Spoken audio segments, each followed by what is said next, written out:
champion.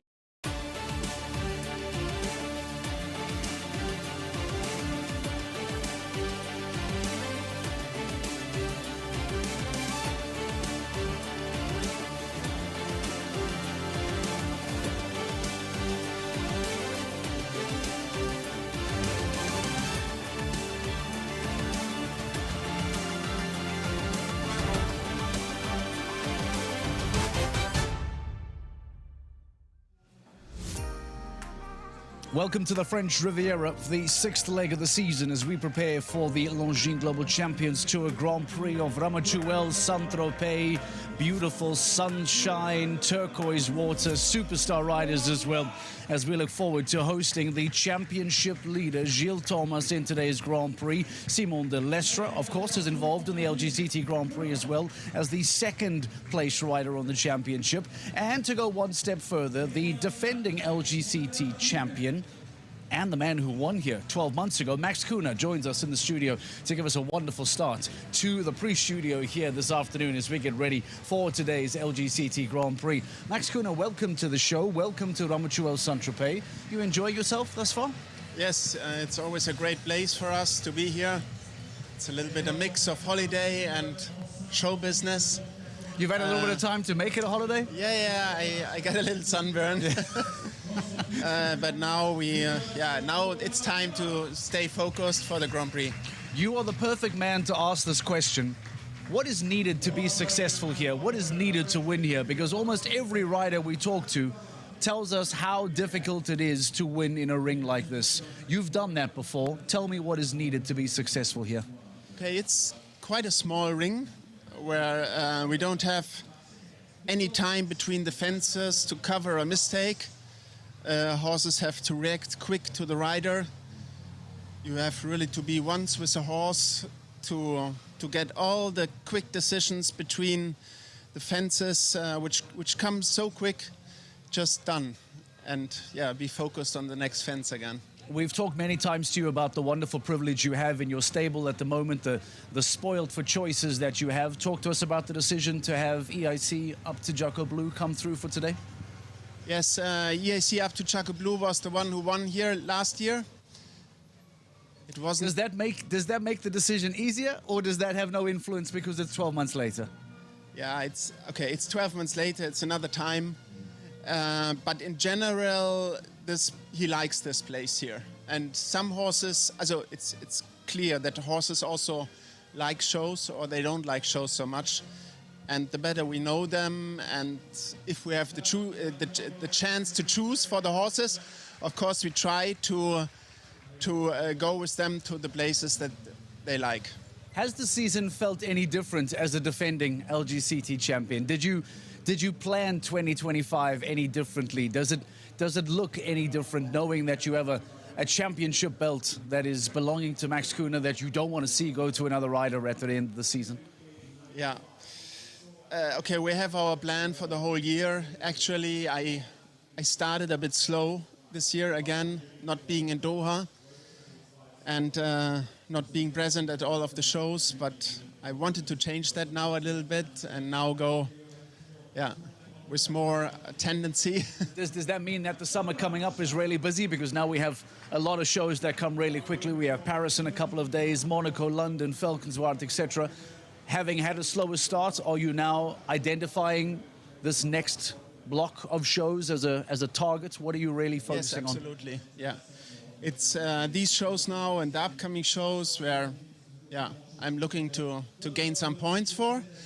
And exactly in the beginning of the season, I also focused a little bit on younger horses, which is our future, where we also need to invest a little bit into it, especially time and getting to know them and sort them out also, which one we go forward with and which one are maybe better in another position.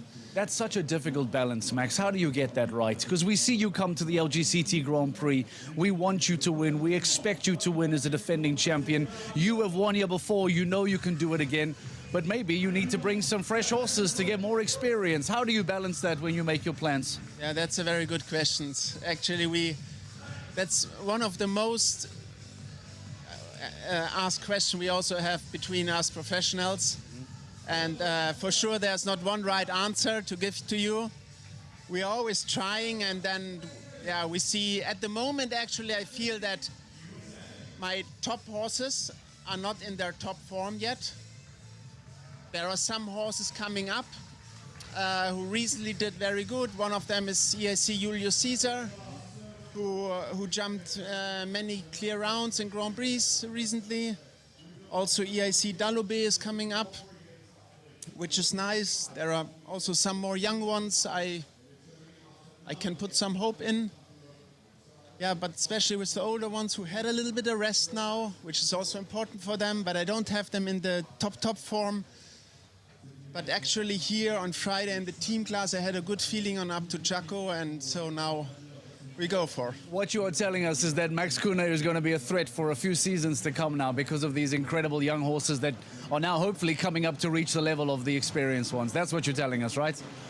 Yeah, I hope so. That's my dream, but yeah, it's not so easy. A lot of things have to come together, and we work hard on that with the whole team, and everybody's thinking a lot about that, and yeah, sometimes it comes out good and sometimes not so good, and we hope it comes out more often good than not so good. Absolutely. Max, have a wonderful time. Maybe get a gelato, get some rest. We see you shortly for the Longines Global Champions Tour Grand Prix of Ramatuelle Saint-Tropez, the defending 2024 LGCT champion, the defending Saint-Tropez winner. Max Kuhne makes a return here to Ramatuelle to try and make it a repeat performance on the French Riviera. Speaking of, what better place to have an opportunity to explore the incredible, the beautiful surroundings. We decided to send Rosie Turner out to give us a bit of a taste of local flavor. Rosie, tell us what you got.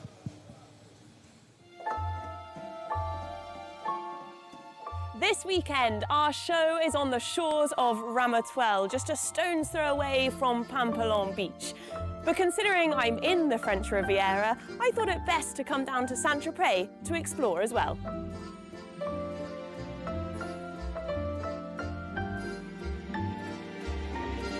We start here at the port of Saint-Tropez, where, as you can see, some of the biggest and most luxurious yachts are harboured, really showing the glitz and the glamour of this town.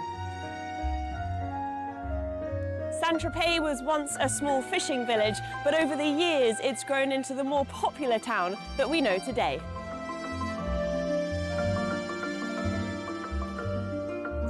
But of course, it still holds some of that Provençal charm with beautiful and traditional streets like this one, showcasing some of the original architecture.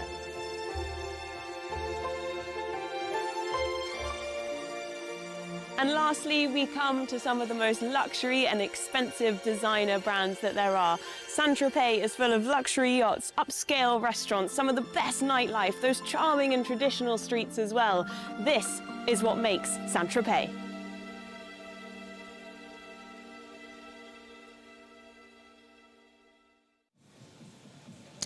Do you not just want to run down that coastline and just hop into that water? You have to be feeling that, right? Surely I'm not alone in staring at that beachfront and wanting to just run down and hop into that incredible water. Welcome to Ramatuelle and welcome to Saint-Tropez, as Rosie so beautifully has taken us through the town. What a wonderful setting for the sixth stage of the Longines Global Champions Tour. And now, before we start focusing completely on what is happening here, you can see behind me the course walk officially underway. We will hear from the riders. We will get reaction from those riders in the ring. Let's take a moment to reflect on what took place in the previous stage. Only a few days ago, we were further up the coastline in the wonderful city of Cannes. Let's remind you what took place in stage 5. It is simply very special to welcome you, everybody, to the Longines Global Champions Tour Leg 5, the City of Stars. Cannes is this wonderful location on the French Riviera. Mariano Martinez Bastida will launch us into action. Jupp is on the course. Mariano, Jupp, no, it was a very good turn. Well done to Mariano Martinez Bastida. Now, Eric van der Vleuten looks on. He's got to go quick enough to put the pressure on the two to come. He knows Harry Smulders and Smulders. Michael van der Vleuten at the final fence, and he finally can deliver the elusive double clear round of the Longines Global Champions Tour Grand Prix here in Cannes. Harry Smulders 2.02 seconds here, the advantage. Harry Smulders down to the last fence. He's way ahead. Oh my word, it's brilliant. Harry Smulders goes into a very commanding position with one to come. Simon de Lestre 0.08 to a second down, but now Cayman Jolly Jumper down to the last fence for the win here tonight in Cannes. But no, he loses time on the run to the final fence. It's unbelievable here in the evening with the crowd. The horses also feel this atmosphere. They give everything they have, and I think it was excited till the last rider and the last jump. Merci beaucoup. Former LGCT champion Harry Smulders returning to Cannes to once again be victorious. That means we will see him at the LGCT Super Grand Prix at the Prague playoffs later on this year. But that is way, way, way down the line for us to worry about. Let's focus on here and now. What is the impact of that fifth stage in Cannes on the overall rankings? What did it do to have Harry Smulders win on that day? Well, Gilles Thomas was given somewhat of a lifeline. Edwina Tops-Alexander, Simon de Lestre not making it into the jump-off. That gave him a little bit of breathing space. So Gilles Thomas still leads the championship. Sophie Hinners makes the jump and moves into the top three. Dennis Lynch falling down. Christian Cook, welcome to him, who now makes his way inside the top six. Michael van der Vleuten climbs as well. Andreas Schouw, Max Kuhner as well. We've already spoken about him here this afternoon. He'll be looking to try and kickstart the defense of his title. He said to us that the beginning half of the season, he was a little bit quiet. He now wants to really focus on this upcoming summer block of a really busy set of shows to get himself some big championship points. But from a top 10 perspective, who is here today competing in Ramatuelle Saint-Tropez? Because as it stands, outside of that top 10, this is then who finds themselves in this Grand Prix. A handful of them. Edwina Tops-Alexander is here. Gilles Thomas is here. Simon de Lestre is here.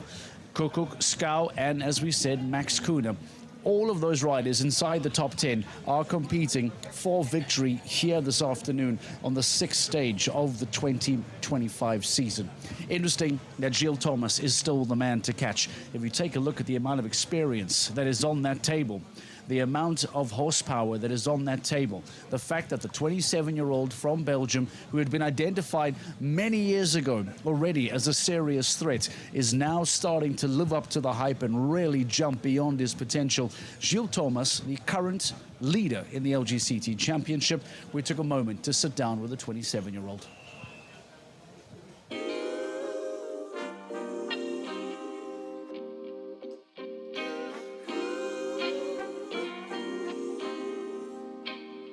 My time so far here was quite good. I think in 2024 I gained a lot of experience. Okay, Luna, she had already experience, but especially Hermitage jumped his first ever 5-star Grand Prix in Madrid.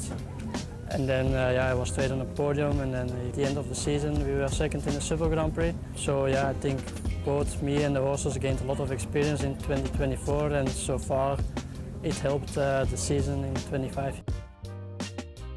If I'm a championship contender in 2025, it's difficult to say. With horses can go quick. They need to be in good shape the whole year. Luckily, I have now a few that can do the 5-star Grand Prix, and especially with Luna and Hermitage.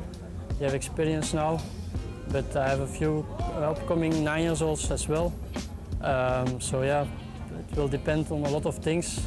This week I actually have 2 younger horses here, 2 9-year-olds. One of them is Calista. I jumped her in the team competitions. I wasn't sure to start her in the Grand Prix this week, but she really felt good. She did it actually quite easy, her first 160 class, and it was also a tough one. So yeah, and today again she felt very fresh, so yeah, it needs to be somewhere the first time, so I think it will be tomorrow the first time 5-star Grand Prix for Calista.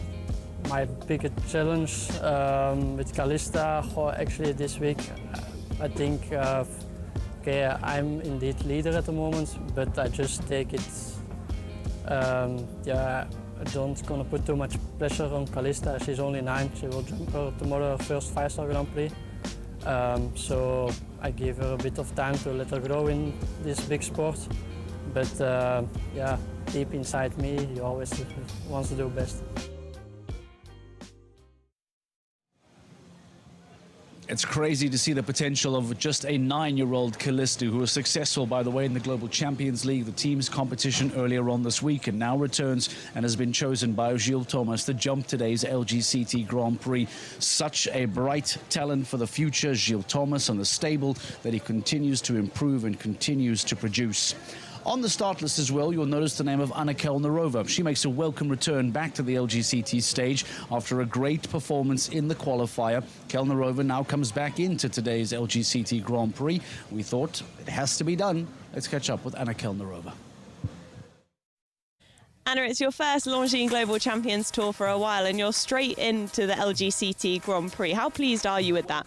I'm very happy. We've been preparing the whole beginning of the year, so it's super to be back and to be jumping in the Grand Prix right away. What have you been working on at home?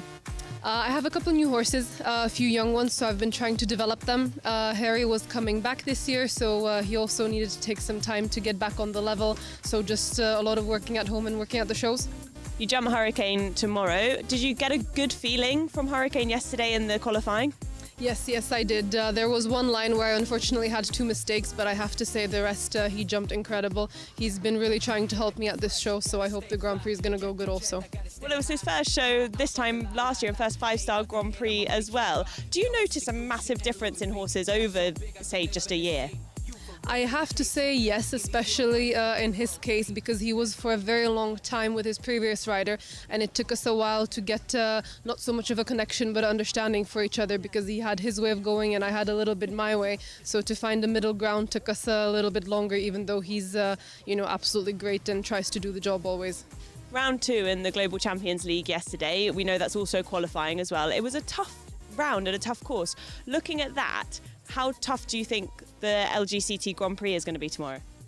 It was tough, I have to say, but to be honest, from what I remember, every single year the Grand Prix is quite big and difficult, especially for an arena like this. I have to say it's, I wouldn't say the most difficult Grand Prix, but for sure top 5 of the season, I would say. What makes the arena so difficult? Is it the way the fences come up to you quicker, the narrow? What is it? It's quite narrow, the arena, and the warm-up isn't big either, so you don't have much of a chance to get a nice course canter in the warm-up, which then makes it difficult also when you go into the arena. And basically from the turns the fences come super quick, and because everything is connected, then if you don't get it exactly the way you want to, then it kind of carries on for the rest of the line, you know. In terms of the competition as well, we've got some big riders, big horses, including yourself in that as well. How tough do you think the competition is going to be? The competition is always tough at the Global Tour, so doesn't matter where you are, it's going to be the same anywhere we go. We wish you the best of luck. Thank you so much. A really, really important piece of information there from Anna Kelnerova when she talks about how everything feels connected. And this is a theme that is going to come in and through a lot of these upcoming shows, whether it have been Cannes, now here in the Ramatuelle, Tropez, and in Monaco, etc. It talks to the rhythm of the course, how everything is connected. The point that she is making is that if you approach the first fence incorrectly, because this course, because this ring is so tight, and because it requires such perfection, that because it's all connected, if you miss the first, the second might come at you too quickly. It throws your rhythm off for the third. It throws your rhythm off for the fourth. And with that, errors start to come around very quickly. So the point that she makes there about everything feeling connected is a very, very valid point from Anna Kelnerova. What are the riders going to be jumping this afternoon? That is the big question. You can see them doing the course walk, getting some thoughts already from the riders, but the man that has set the entire show up today is course designer Gregory Bordeaux. Let's hear from him.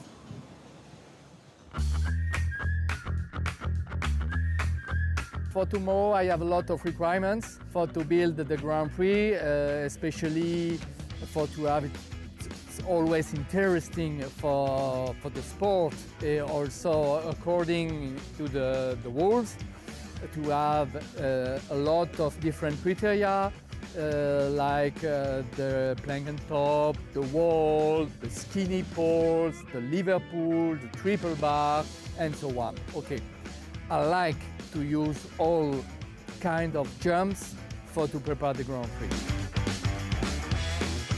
My point of view when I found the track for the Grand Prix, always the forward movements. This is my philosophy. All show is the new story for me, you know, and especially for here, for there, I expect for the Grand Prix to have between, I hope, of course, between 6 or maximum 12 clears for the jump off. I like to track a nice course, lovely course for different stakeholders, you know, for the public, for the riders, of course, for the horses, for the trainer, for the coach, for everybody, for everybody. This is my passion. This is a big pleasure for me. After designing such a superb course for the Global Champions League, everyone is very excited to see what Gregory Baudot has set up today for the LGCT Grand Prix. Let's get our first reaction from the riders. Back to Rosie, this time standing alongside Zoe Conteur. Rosie, over to you. Thank you, Mark. And Zoe is bringing in a first-time LGCT Grand Prix horse today and a first 5-star Grand Prix debut for the horse as well. Louis Hélène, what do you think the course is going to suit this horse for? Well, it's a really nice course. Actually, as I walked it, maybe it will ride slightly different. That's mostly the case. But he built a good course. It's really tall. It's technical enough. The fences are coming really fast, so you have to keep that in mind. But I think it'll suit my horse. There's a few lines that are a bit more tricky, but yeah, we'll try our best to navigate it well. Which line in particular was most tricky? Well, there's a line 6 to 7 AB to 8, which comes really quick. It's of the right lead, which for me is a little bit more difficult for my horse because he drifts right. So I want to keep him very straight there and very focused. And there's an option also from 7 AB to 8. You can either cut in a little on the 6 or you can stay out and do the work early in 7. So that'll be a little tricky for my horse. What's your plan there initially? Initially it's 6 because I don't want to take him too much out of the rhythm, but I really have to take care of my right drift there, so that'll be a little bit tricky to navigate, but we'll try our best. And as you said there, it's something that we don't talk about much, but actually going off one side compared to the other is different for horses because they might be more balanced on one side and another. And he's only 11 years old. He's still pretty young. Exactly. He's pretty young. He doesn't have much experience on this level. And he's a big horse. And yeah, horses are very different from one another. Some drift left, some drift right. In some cases, they go straight. But with me, that's not mostly the case. So he will have a little harder time to push completely equal of the right. So that will, for me, be a little bit a negative point. But he's getting better and better, and he's really growing in these big classes. So I think he will do a good job. How exciting is he as a horse? He's only young. Do you see a huge amount of potential in him, or are you kind of waiting for today? I do see a lot of potential in him, but I've been trying to take my time as much as possible with this horse. I try to spend as much time with him as possible to really get to know him because for a big horse, he's quite nervous. So I need to give him time, give him space to really develop in the right way. So that's what I'm doing. I think he's ready for this Grand Prix today. I am as well with him. We've really come a long way over a year that we've been together. So I'm really excited to see what he can do. Full of confidence. We'll let you carry on walking the course. Zoe, thank you for your time. Very, very good luck today. Zoe Conteur feeling full of confidence, bringing in a debut horse for the LGCT Grand Prix today, Mark. Thank you very much, Rosie. Louis Hélène will start alongside Zoe Conteur. There will be 22nd to go this afternoon. Remember, the best 40 riders of the weekend all competing for today's top prize of the Longines Global Champions Tour Grand Prix of Ramatuelle, Tropez. How do they look at the start? That's the big question. What is it going to look like in the early stages of the competition? Who is the rider to come out first? Well, Jana Vargas a late inclusion. She will be the first rider to go today, will the German. This is the start list going through the first couple. Spencer Smith, certainly no stranger to the LGCT stage. He comes in number 4th. Our defending champion Max Kuhne and winner in 2024 comes in 5th place. Jérôme Guéry, fantastic rider on Killer Green, in 6th. We heard from Annakel Narova already. Niels Braunseels, a former LGCT Grand Prix winner himself, comes in 10th. The first 10 riders right there on your screen to get started here today in a few moments' time, in fact, as we get closer and closer to the start time of the 6th LGCT Grand Prix of the season. More reaction, I believe, from Rosie Turner. Rosie, who you have? Thank you, Mark. Here alongside me now is Andreas Schau to walk some of the course. You've just finished walking it. Initial thoughts? I think it's a very fair course he builds today. Nice. I wouldn't say it's one of the bigger Grand Prix of this season, but for sure, Bordeaux, he always makes the times very short. So if he does that today, he for sure catch people on this as well. Tell me a little bit about Dark Deluxe. A big striding horse or more suited to this ring? It's a tough ring for him, definitely, because it is small and it's all the time turning. You know, he's a big strided horse, but in his plan, this suited, so we will make the best out of it. I wanted to walk a line on the course because when I was watching it being built, I couldn't quite understand how it would work. You've said to me it's nicer than it looks, but let's walk it because you start at this enormous wall. Just tell us about that. Yeah, I know, as you say, it's a very big wall, but I think the horses at this level should jump it fine. And then you have a bend at 7 for some people because they don't see the next fence. So I think it will come hopefully nicer than it walks. So for me, it's going to be a little bit outside 7. For some people, maybe a little bit more searching. The fence we're going to see is definitely a delicate fence with the colors, the light blue, and then we have a tree set up short for a big plank. So for sure difficult, but I think it should be okay. And many horses in the team competition had a mistake on this plank. It was kind of a joker, so it's going to be interesting to see how the horses jump it today. It comes near at the end of the course as well. Let's walk this as we go. I'll keep talking because I know riders like to count, but to me when this was being built, it almost looked like a dead end. You've got to go through the triple and a very sharp turn to the Lugano Oxer. Now also when you're coming to this, and Andreas will correct me if I'm wrong, but you're landing from quite an upright fence and then you're coming to a wide Oxer. Are you having to push again a little bit? Yeah, definitely, but it's one of those places I think you need to take a little bit of risk on this Oxer and expect your horse to jump it, because if you push too much, that plank's going to be in your face. So it depends. I think it's more important to bend them enough, the 7, depending on your stride, so you get a good distance, good shot on this one, so they hopefully jump it easy enough. And then sit up and really hope they won't touch that one. It really is a wide Oxer as well. We'll just move out of the way of everyone carrying on walking the course. But Andreas, we wish you the best good luck. You're not too early to go. You're just before the break, so you've got a few to watch. Exactly. I can look a few. Good luck. Thank you. That is Andreas Schau's thought on the course. It is going to be a tricky line, but as he said, it's looking like more of a fair course today. That line and so many others are going to be tricky indeed. Rosie Turner, Andreas Schau, thank you very much. We are moments away from the start of today's LGCT Grand Prix. You've heard from the riders, you've heard from the course designer. We've had the defending champion. Let's now go and get stuck into the 6th Longines Global Champions Tour Grand Prix of the season. This, ladies and gentlemen, is live from Ramatuelle, Tropez. Let's get today's LGCT Grand Prix underway. The Longines Global Champions Tour here once again. We first came here in 2018. That was the inaugural edition. This is the 7th edition of the Longines Global Champions Tour Grand Prix of Ramatuelle Saint-Tropez. And a very good afternoon to you. It's a massive occasion. In our history, the 6 former editions, only one nation has won here twice. Sweden actually won back-to-back years. Peter Fredriksson in 2021 with Catch Minotess, and H&M Indiana for Malin Bard Jonsson the year after. And Sweden well represented this afternoon with Henrik von Eckermann. Here are the former champions. The defending champion will start this afternoon. Max Kuhne won last year for Austria. Jessica Springsteen won the 2nd edition in 2019, a 1 US win. And the home team delights because Juliette Paillard won here 2 years ago in 2023 with again the Horse Hill starts.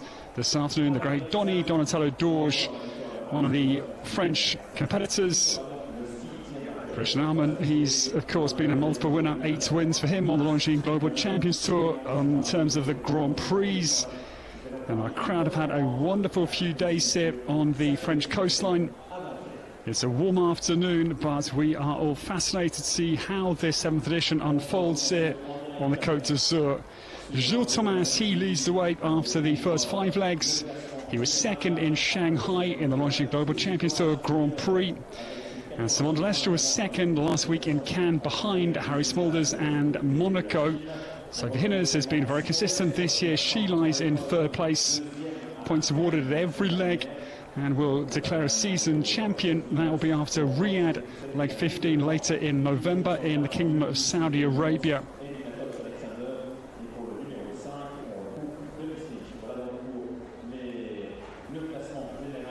This area of France, they love horses, they love the competition. They are, of course, buoyed by the home nation that brings 10 into the Grand Prix this afternoon. The strongest representation is for the home nation. We take you around the course that is set by Gregory Bodo for the Longines Global Champions Tour Grand Prix Leg 6, Ramatuelle Saint-Tropez. It's a mighty test as ever.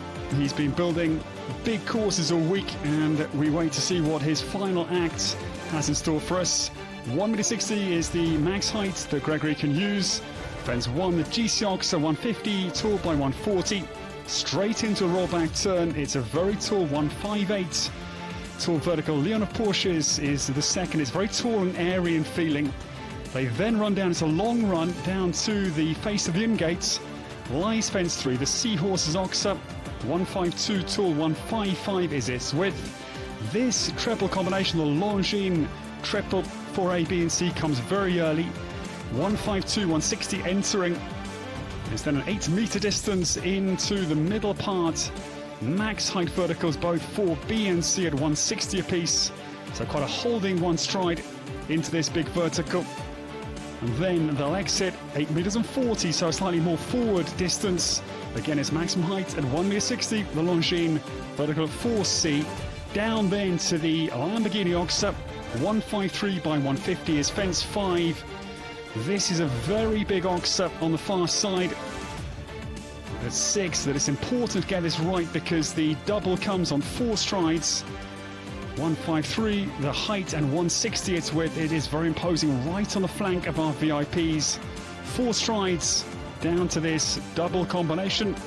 The iron orange double 7A in 158 tall and 1 stride 8 meters and 10 to 7B, 152 its height and 160 wide.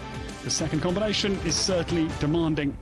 Right-handed on a little dog leg line, again right into the face of the in-gate is the distraction potential. It's max height at 160, the red-white Liverpool. Right-handed, it's a huge wall awaiting. The Côte d'Azur wall at 9. And this is a sharp turn into 10 and 11. An Ox of the Lugano, 153, 165, and then down to the premium plank. After a scope fence, it's a delicate fence at 11. This finally, the final line at 12, it's 153, 165, the Longines Global Champions Tour Liverpool, and that's the Trippy Trio, the final fence, 158 tall and a little concession there, 130 wide. That's the mastermind of the tracks this afternoon, Gregory Bodo, the Frenchman, assisted by Yann Royan and Eddie Castillon, the design team. Well, we take stock of what we will see because the 5 Longines Global Champions Tour Super Grand Prix golden tickets have gone out of sides direction. Leg 1, we'll come back to that in a moment. Jana Vargas will lead us into action. Dorette OLD for the German. Max Kuhn is defending champion. EIC up to Jacko Blue is number 5. And Anna Kolarova has her first Longines Global Champions Tour Grand Prix start at 8. Scott Brash, he won leg 4 with us in Shanghai. Hello, Chidora Lady. The 13th win for Scott on the Longines Global Champions Tour in terms of Grand Prix. Henrik von Eckermann, one number 3, will proceed. Julien Paillard, the champion here 2 years ago with Donatello Dorge. And Penelope Le Prevost, she's been a pillar of the French teams, comes at 23 with Bingo Del Tondu. The quality on this page is breathtaking. Christian Kukuk was 7th in Madrid in the Longines Global Champions Tour Grand Prix with Sapano Balobé. And he'll be followed by the world number 1, Kent Farrington, and the superb mare Tulena. Then it's going to be Christian Alman, untouched LB, a young horse for Christian this time. And the last to go, winner of many classes, 2 huge 5-star Grand Prix in March, and second last week in Cannes in the Longines Global Champions Tour Grand Prix behind Harry Smulders. That is going to be Simon de Lestre and Cayman Jolly Jumper.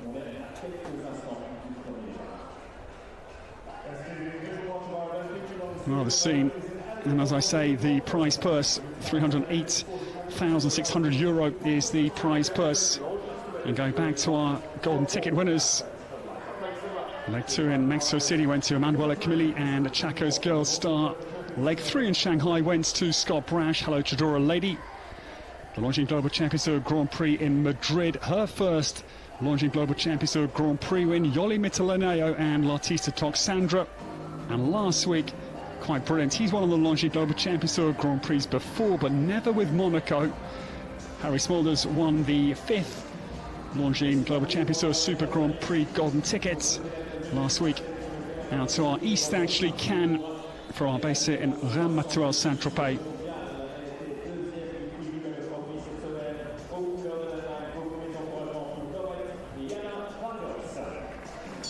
Well, a very good afternoon, and it's superb to welcome you to the Longines Global Champions Tour Grand Prix here in Ramatuelle, Saint-Tropez. The track length is 455 meters, so not too long actually. This compact, slender arena. 73 seconds is the time allowed. Fences 1 through to 13. With the combinations coming for ABC very early and 7AB. There's a double mid-course. They are the technical combinations. And Germany fields 7 this afternoon, and Jana Vargas. The Ashford Farm of Enda Carroll will show us the way around the course of Gregory Bodo. This pair, they were 5th in the Longines Global Champions Tour Grand Prix in Madrid. Now Jana Vargas comes down to the treble. Dorette, she's now 16 years of age. She won GCL Round 2 in Doha, but the in part of the Longines triple, I'm afraid, goes. In fact, it was actually in Mexico City she was 5th with this mare. Now Dorette down this big line. It's imposing, and yet she's stuck for a little bit of scope coming out. I think Metalon could distance the ox, but Jana Vargas is going to retire. 2 down early on the course of Gregory Bodo, and Dorette OLD is out of the Longines Global Champions Tour Grand Prix of Ramatuelle Saint-Tropez this afternoon. She's an extraordinary mare. No clear round for Jana Vargas, the first competitor to go in today's LGCT Grand Prix of Ramatuelle Saint-Tropez. If you want to join us for the rest of the field, you know what you have to do. Sign up for a GCTV pass and come and join us for the rest of the action. Spencer Smith, Max Kuhner, Jérôme Guéry, they're all to follow. And we'll find out by the end of the night as to who then will be the winner of the 6th stage of the season. Get that GCTV live pass and come meet us in Ramatuelle Saint-Tropez.